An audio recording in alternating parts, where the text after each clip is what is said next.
من لسي ششي 1988 هاتومەتە بزوتنەوەی ئیسلامی یعنی ئیخوانم بەجێهێشت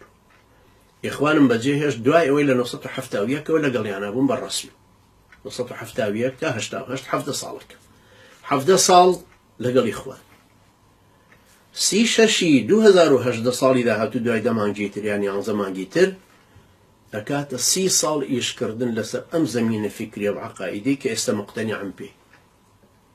بە ناسینی منهەجی ئیمامی ابن تەیمیە ڕەحمەتی خوای لێبێ بۆ ناسینەوەی عەقیدەکە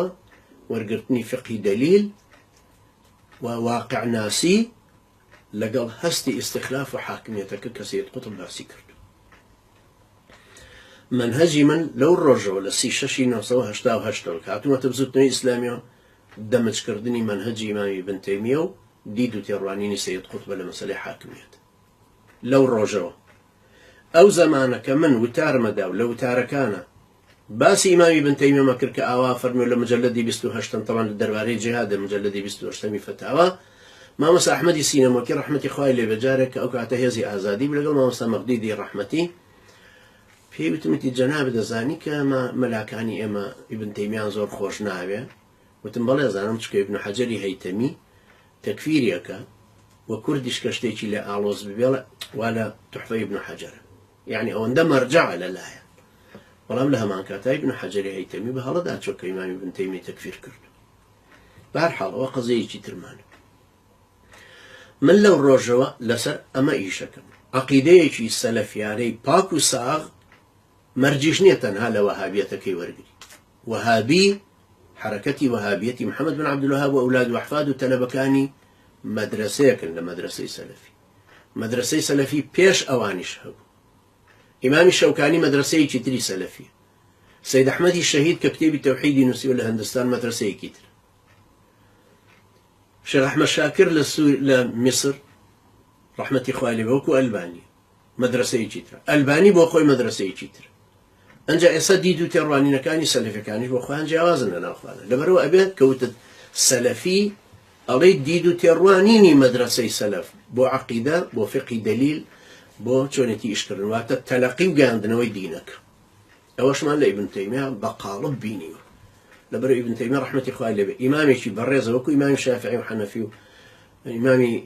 ئەعزەم یان ئیمامی ئەبوو حەنیفە و ئیمامی شافعی و مالک و ئەحمەد بن حەمبەل یان وەکو لەیث و ئەوزاعی و ئیسحاق و ئەوانی تر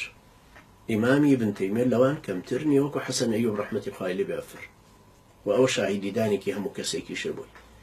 و ئیمامی ابن تەیمیە گومانیتیانی پێشەوای عەقیدەکەش لە سەلماندن و چەسپاندنی عەقیدەی سەلەفە پێشەوایەکە نەزیری کەم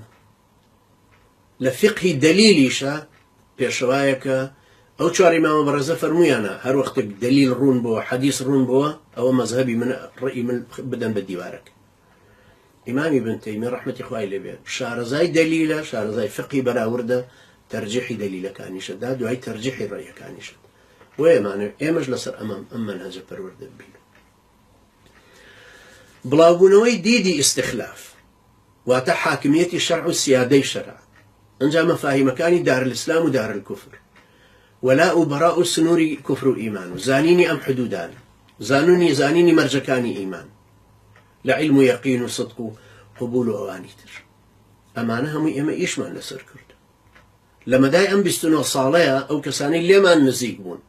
یا دەنگمان گەیشتووە پێیان بە شریکێک بە دەرسێ بە محاضەرێ بە نووسینێک هەستیان پێکردو کە ئێمە ئەو ئیخوانە نین کە لێی دەرچوون بۆیە ئێستا ئێمە یەکگرتو نین کۆمەڵی ئیسلامیش نین کە لە بزوتنەوەی ئیسلامیین شقاقیان کردووە جیابوونەتەوە بە فیتی ئێران و فیتی یەکێتیش کە ئێستاوان لە دائیرەی ئێرانیزمەکەیان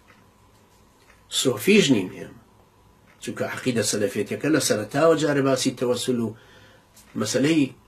شرکی عەبودیەتەکەی زۆر لا ڕوون کردینەوە وەخوا جزایان بداتەوە تەمام محەممەد بن عەبدولوهاب و ئەولادەکانیشی ئەوانەمان هەموو لەو کتێبانە وەرگرتووە تەیسیر العەزیز الحەمید یان فتح المەجید یان ئەوانی تر لەبەرەوە ئەمەشمان لا ڕۆشن بوو ئیشمان لەسەر ئەوە کردووە کە زەمینەیەکی سەلەفی عەقائیدی جیهادی منهەجی پەروەردەبوونێکی پشو درێژ بیناسازی خێزان دروستبوونی کۆمەڵکاریەکی عەقائیدی لەسەر ئەمە پەروەردەبوون ئیشمان لەسەر ئەمە کرد ئایا ئەمە بەرهەمی هەبووە یان نەی ئەمە یەک